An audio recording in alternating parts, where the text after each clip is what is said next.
पैया गुडा लाग्या बम्बई जाने रेलगाडीका पैया गुडन लाग्या। आज हामी चाहिँ यहाँ हुम्ला जिल्लाको सिमीकोट गाउँपालिकामा छौँ। अहिले नेपाल प्रहरीमा कार्यरत हुने र हल्दार साहब हुनुहुन्छ। उहाँ चाहिँ अलिकति कलाकारप्रति धेरै चासोको विषय पनि रहेछ र उहाँ कलाकारप्रति एकदम रुचि राख्ने व्यक्तित्व हुनुहुँदैछ। उहाँसँग आफ्नो एउटा सानो कला रहेछ।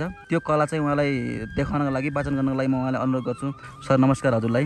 नमस्ते नमस्ते हजुर। सर हजुरको शुभ नाम भनिदिनु होला। मेरो शुभ नाम कृष्ण भगवान हो। कृष्ण भगवान। हजुरको चाहिँ सर घर चाहिँ कहाँ पर्यो नि? मेरो घर सुदूरपश्चिम महेन्द्रनगर कञ्चनपुर बेतकोट नगरपालिका 10 दैजी भन्ने ठाउँ।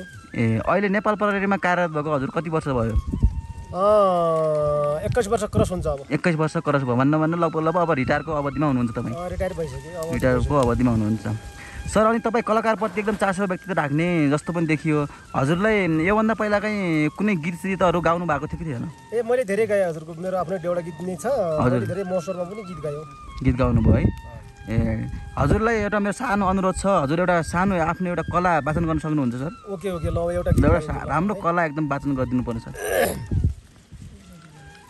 लाग्यो दाग जाँदैन धोएर जाँदैन धोएर भन्छौ भन्छौ तिमी नाही नरोएर मनमा गहिरो घाउ छ के गरौँ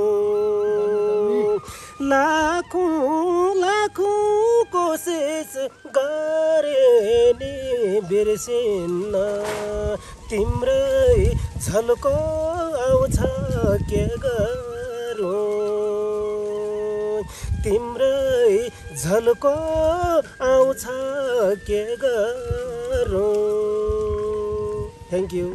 तपाईँ यति राम्रो मिठो गाउनु हुँदो रहेछ। तपाईँलाई एउटा यो गाना बाहेक अरू गानामा कुनै त्यस्तोमा गाउने त्यस्तो चासो अरू कुनै गानाहरू तपाईँहरूलाई आउँछ कि आउँदैन? आउँछ सबै आउँछ। ल एउटा गीत फेरि गाइदिनु होला है। एउटा देउडा आउँछ हजुरलाई? आउँछ आउँछ। देउडा आउँछ भने एउटा देउडा गाइदिनु त सर। भोजराज भट्टजीले हाम्रा सुदूरपश्चिमका चर्चित देउडा गायक भोजराज भट्टजीको एउटा पैया गुडा लगाएको गीत गाउँछु ल, सुन्नु होला है। ओके हुन्छ सर। पैया गुडा लाग्या बम्बई जाने रेलगाडीका पैया गुडन लाग्या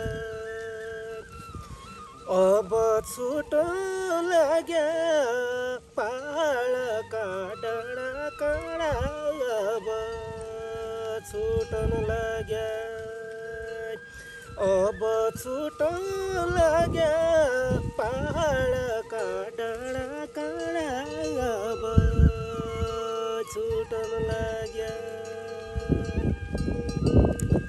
धोइदिने कोही छैन टोपी मैलो धोती मैलो धोइदिने कोही छैन रोइदिने कोही छैन परदेश मरनेको रोइदिने कोही छैन रोइदिने कोही छैन परदेश मरनेको रोइदिने कोही छैन। थ्याङ्क यू है। ल सर धन्यवाद। तपाईँले कलाकारप्रति एकदम रुचि राखेर आफ्नो प्रतिक्रियाहरू अगाडि बढाउँदै गर्नु होला। आजको लागि हामी यति नै कुरा गर्न चाहन्छौँ। अर्को दिन तपाईँलाई फेरि पनि हामी कुनै दिन समावेश गर्दाखेरि हजुरले सानो आफ्नो अनुरोध स्वीकारिदिनु होला। हस् त धन्यवाद सर है। Thank you sir. ल